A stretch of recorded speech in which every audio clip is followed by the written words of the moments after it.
Halo semuanya. Apa kabarnya nih semua teman-teman?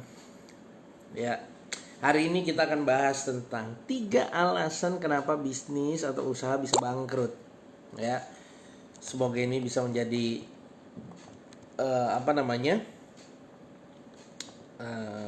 pelajaran buat teman-teman, terutama di tengah virus koroni. Ya, kok gitu? Ya, abaikan rambut saya yang sudah semakin menggunung. Jangan salahin saya. Nggak boleh juga menyalahkan corona. Ya, aduh, corona ada-ada aja nih. Ya lama bener lagi. Jadinya ya. Buset, masuk lagi dua. Wow. Baru ya. Nah, jadi hari ini saya akan bahas tentang 3 alasan kenapa bisnis bisa bangkrut. Ya, apa itu? Bagaimana menyikapinya? Bagaimana menghindari hal-hal tersebut? Saya akan bahas semua di live kali ini. Ya, ini apapun, bisnis MLM bisa bangkrut gak? Bisa. Ada nggak bukan bisnisnya, leader MLM bangkrut? Ya, utangnya lebih banyak misalnya ya, daripada income-nya. Ya, Anda punya ribuan downline, tiba-tiba yang tutup poin Anda doang, yang bawahnya nggak tutup poin. Bisa nggak terjadi? Bisa. Asuransi, leader asuransi bisa nggak bangkrut? Bisa. Ya, jadi semua bisnis bisa bangkrut. Walaupun kita lihatnya sukses-suksesnya aja. Ya, jadi hari ini saya akan sharing sama teman-teman 3 alasan ya. Ini alasan paling utama yang sering dialamin orang. Oke, sebelumnya komen dulu Anda dari kota mana dan apakah suara saya udah jelas atau belum. Rambut saya selalu hancur ya. Muka saya juga seperti ini, tambah lama tambah gendut ya. Buset, ini tambah, waduh, membengkak bro di rumah. Tapi itu bersyukur, berarti tandanya saya tidak terkena virus corona. Ya, karena salah satu ciri orang kena corona itu adalah nafsu makan menurun. Wah, nafsu saya malah naik-naik nih. Nafsu makan, geng. Ya,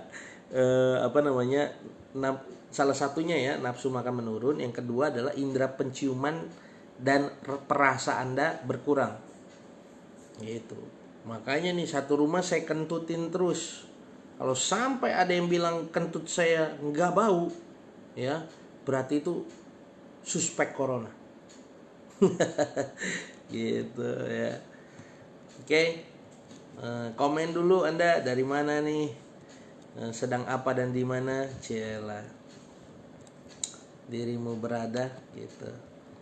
Bisa komen dulu Anda dari mana, berasal dari kota mana, dan apakah suara saya jelas atau enggak. Nah, ini yang lebih penting nih sebenarnya. Kalau jelas komen jelas, kalau nggak jelas ya komennya ya nggak jelas gitu. Ya, silakan komen. Sebelum saya memulai, rambut saya tambah panjang.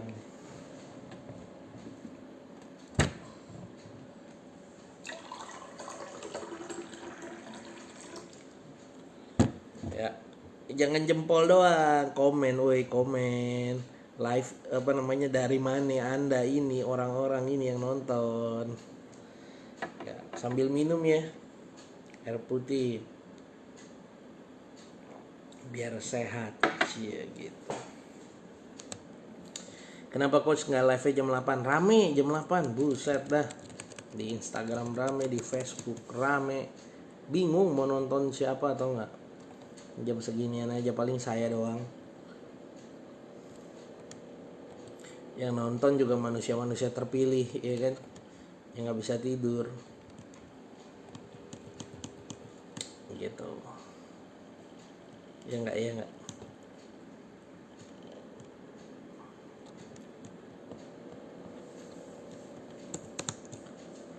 Oke. Kita lanjut ya.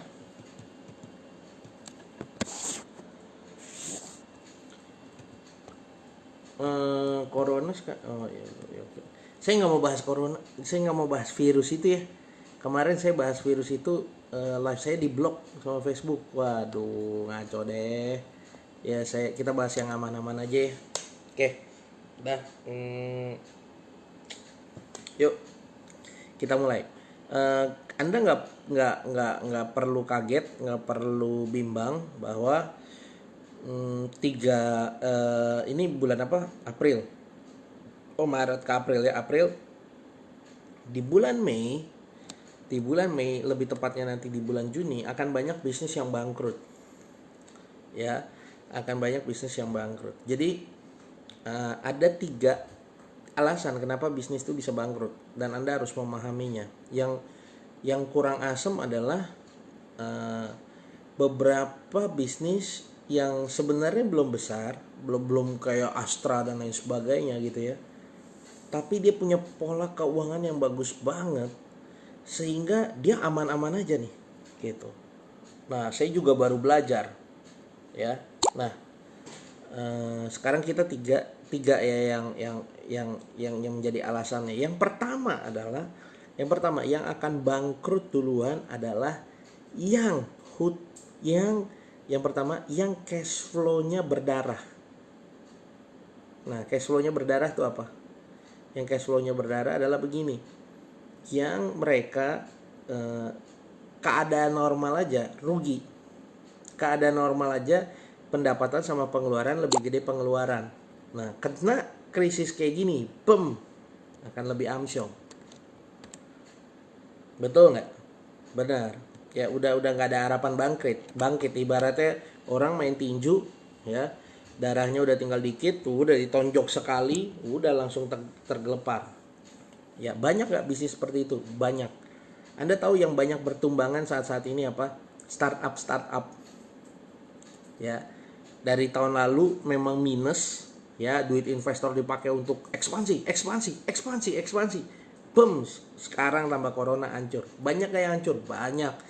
Saya ketemu banyak founder, udah sampai ke Amerika, udah belajar di Silicon Valley, udah diundang ke kantor Facebook Amerika, udah foto di sana, udah ke kantor Google. Ya, nyampe sini bisnisnya bangkrut. Gila nggak tuh? Ya, ada startup company bahkan sampai bayar gaji karyawan pakai gesek tunai kartu kredit bosnya. Ya, karena uang dari investor udah habis, bisnis harus tetap running. Ya udah, jadi bosnya yang ownernya, foundernya yang mau nggak mau biayain semua pakai kartu kredit. Nah, dianya sendiri digaji nggak? Ya udah enggak lah. Gitu. Karena dari awal cash flow-nya itu negatif, bukan positif. Nah, ini buat teman-teman, saya juga harus ingetin teman-teman leader MLM sama leader asuransi. Ya, MLM sama asuransi. Anda ini suka nggak ngitung soalnya. Gitu. Karena komisinya misalnya dibayarnya belakangan, ataupun misalnya Anda jualan produknya satu-satu, kadang-kadang Anda nggak ngitung berapa banyak keuntungan yang masuk, berapa banyak biaya yang dikeluarin untuk ngejalanin bisnis Anda. Jadi Anda pikirnya ya udah dah closing. Wah, ini dapat untung nih 700.000 misalnya. Oh, closing dapat untung nih 1 juta. Closing dapat untung 300.000. Sekarang yang harus Anda pikirin adalah untuk dapetin 300, 700.000 dan 1 juta itu biaya operasional yang Anda keluarkan berapa banyak. Nah, banyak leader MLM, leader asuransi nggak ngitung itu. Akhirnya apa?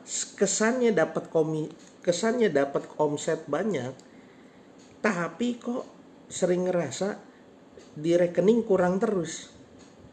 Ya. Naik panggung, naik peringkat, ya di panggung, bahkan kadang-kadang speech, tapi kok abis turun duitnya kempes lagi, kemana nih gitu. Ada yang bilang ya memanglah ini azab dan lain sebagainya. Ya bisa jadi ya, bisa jadi enggak, tapi lebih daripada itu sebenarnya karena masalah manajemen keuangannya yang jelek gitu. Jadi itu yang mesti dihitung. Contoh nih sederhana, Anda prospek sama orang, ya closing, dia join sama Anda. Misalnya Anda asuransi atau MLM, sama aja lah ya. Closing ceder. Anda meetingnya misalnya di Starbucks, Starbucks mana ya? Starbucks Ion ya, BSD. Rumah Anda misalnya di Jakarta Timur. Anda temenin downline Anda prospek. Ya kan? Lalu Anda dari Jakarta Timur naik mobil, masuk 2 kali tol, satu tolnya bayarnya 15.000, satunya 7.000, udah 22.000, bolak-balik 44.000.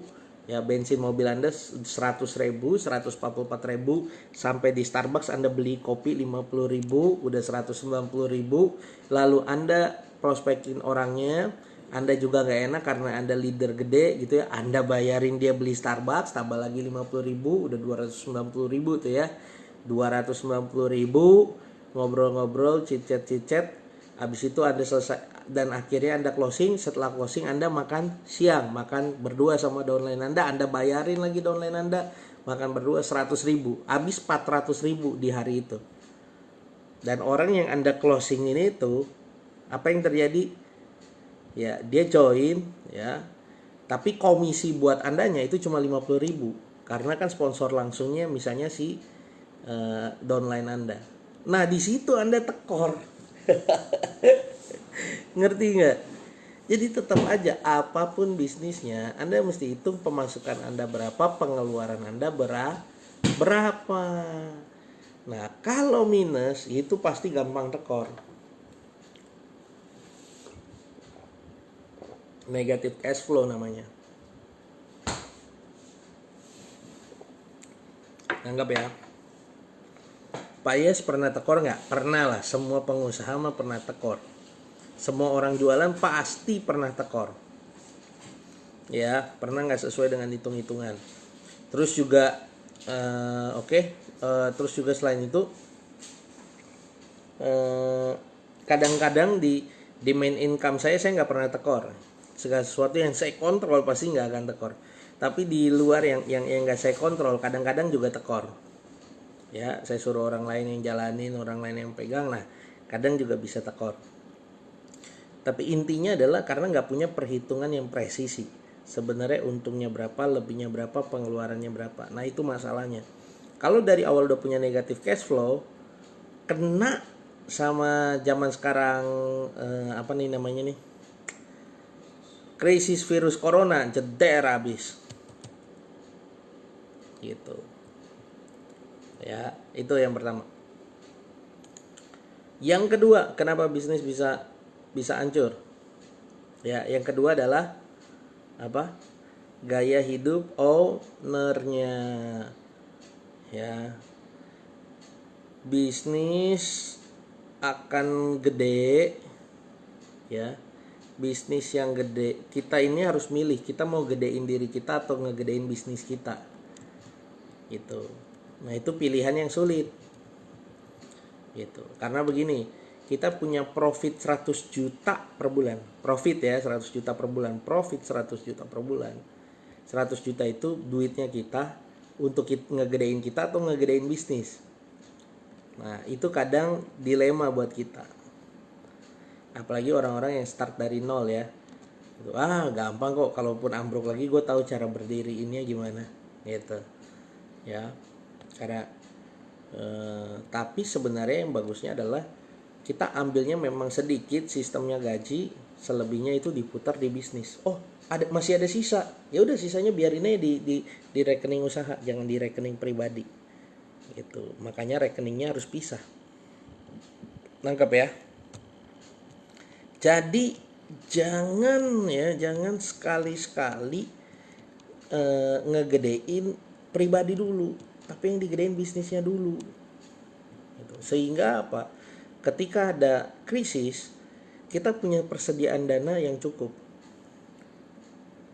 Ya, saya ngecek kemarin. Ya, saya ketemu sama orang, bukan ketemu langsung ya, nggak bisa ketemu langsung. Dia pengusaha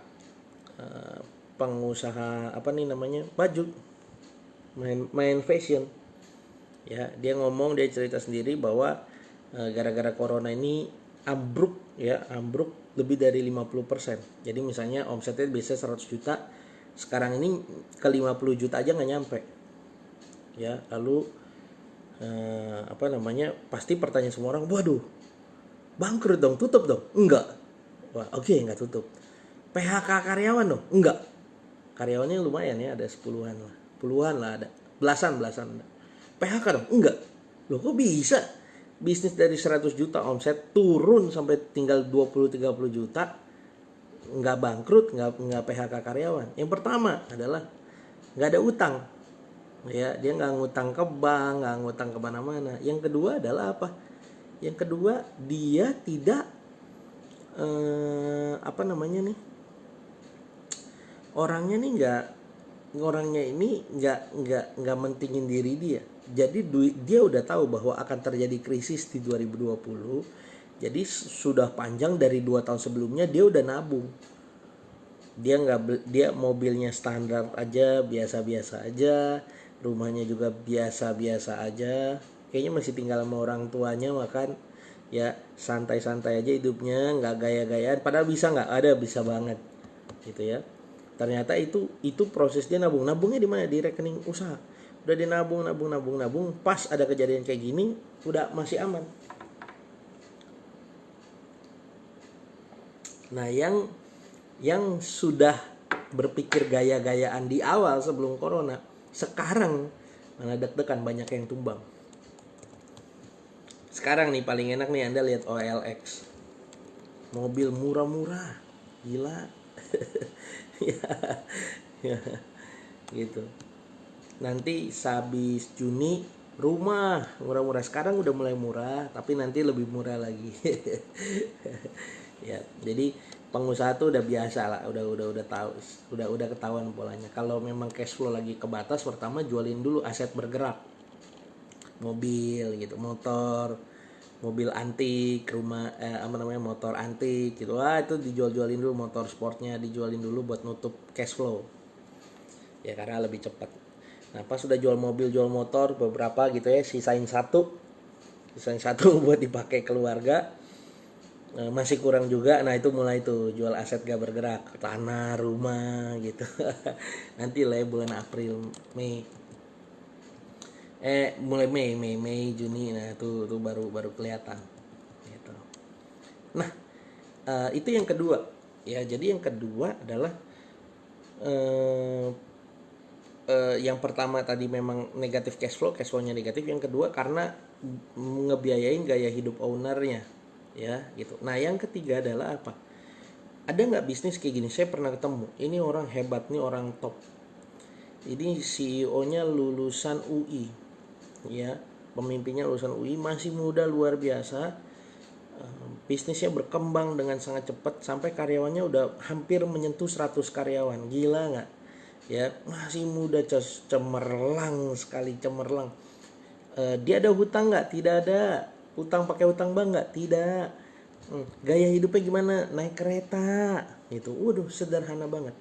Tapi over ekspansi. Oke?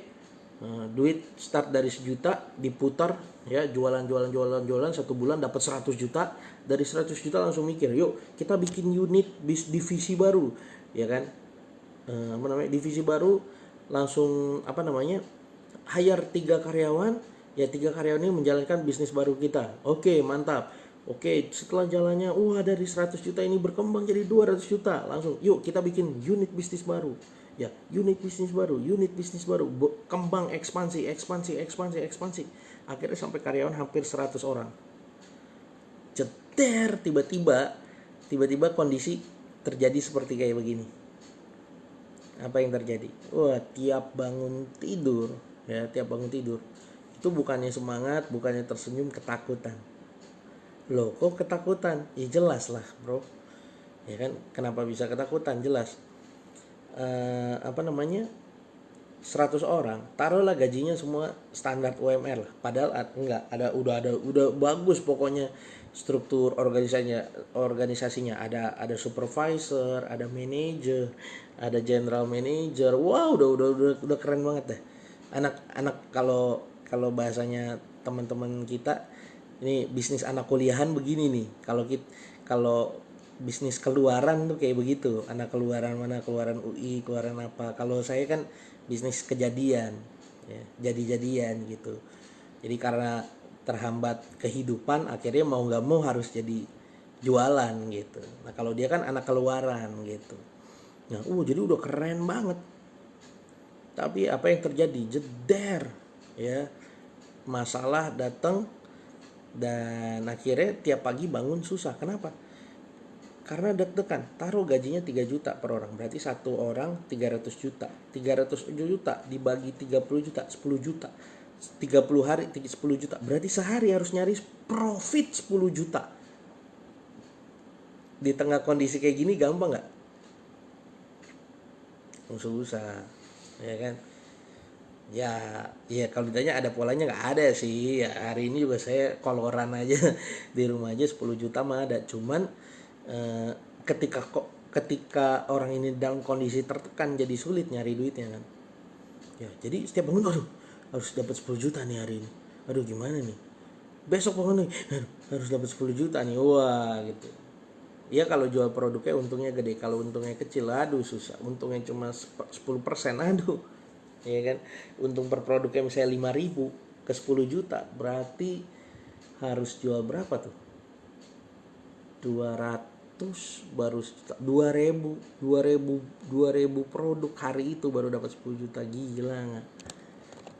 Itu ya begitulah kenyataannya di lapangan. Jadi ada 3. Yang pertama adalah cash flow-nya jelek. Memang minus, banyakan minus. Cash flow jelek itu bisa karena hutangnya banyak, bisa juga karena jualannya nggak jago. Ada nggak pengusaha jualannya nggak jago? Banyak. Makanya saya daripada dikasih label pengusaha, lebih baik dikasih label jago jualan atau penjual lah. Mending saya dikasih label sales, ya, dibanding entrepreneur. Karena banyak entrepreneur nggak bisa jualan. Ya, pas sales yang jago jualannya pergi, bisnisnya nggak jalan, kan kurang asem kan. Kalau saya ngomong sama karyawan saya, semua dari Anda pergi dari tempat ini, saya akan tetap lebih kaya bulan depan. Begitu ngomongnya, berani, ya kan. Ya, nggak ada Anda semua pun saya akan tetap lebih kaya. Begitu. Gitu. Kalau saya ngomong berani. Ya kenapa? Karena saya ditinggalin sendiri pun saya bisa menghasilkan income. Gitu kalau saya saya ditaruh di satu pulau manapun, saya yakin saya bisa hidup gitu. Nah itu yang pertama.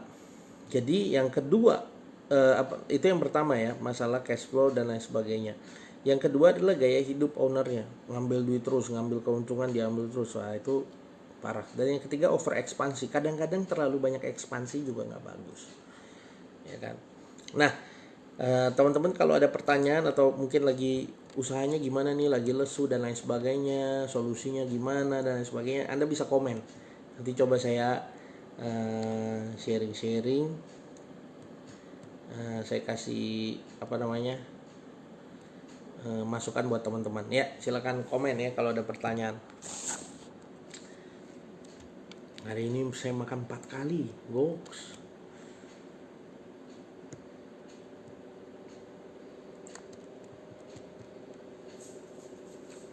Kalau ada pertanyaan boleh, kalau nggak ada lebih asik jadi tidur lebih cepat. Iya. Ada pertanyaan, gengs?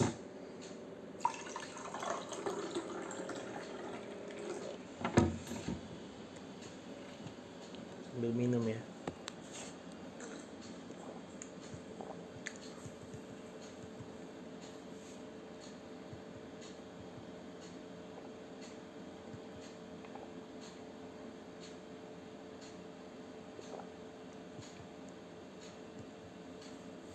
Ada pertanyaan gak nih? Ya udah pada jagoan semua nih. Gimana omset hari ini? Itu aja deh pertanyaannya. Bagus? Ada jualan?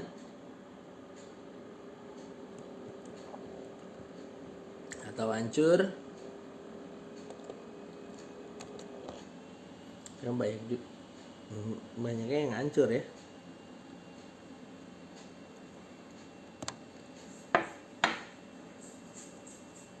Ini spirit yang kita mesti punya entrepreneur. Kalau lagi hancur, kita mikir, muter otak nyari solusi, bukan nyalain orang. Ya. Yang nyalain orang, nyalain keadaan, nyalain virus tuh itu mental karyawan. Mental karyawan kan gitu. Kita kasih surat pecat nih sama dia. Dia dipecat. Dia pulang ke rumah orang tuanya, ditanya, Kenapa mulai minggu depan nggak kerja? Dipecat. Habis perusahaannya nggak untung. Habis bosnya bego. Habis produknya jelek. Gitu. Itu mental karyawan gitu. Nyalain orang. Kalau pengusaha, kita nggak bisa nyalain siapa-siapa. Kita udah di top of the top. Jadi kita yang harus mikir gimana nih caranya. Gitu. Pikir cari akal untuk dapat income. Gitu. Ya. Oke, sekian itu aja. Jadi pastiin cash flow Anda nggak negatif ya. Oh Pak, kayak gini susah Pak jualan barang. Jualan apa aja? Ya, jualan apa aja, yang penting cash flow Anda jangan negatif.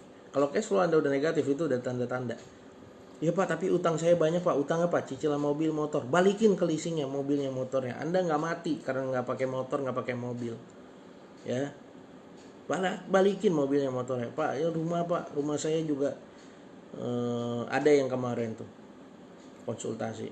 Ya. Rumah Pak, kenapa cicilannya berapa? 5 juta per bulan. Pulangin rumahnya, kasih ke banknya.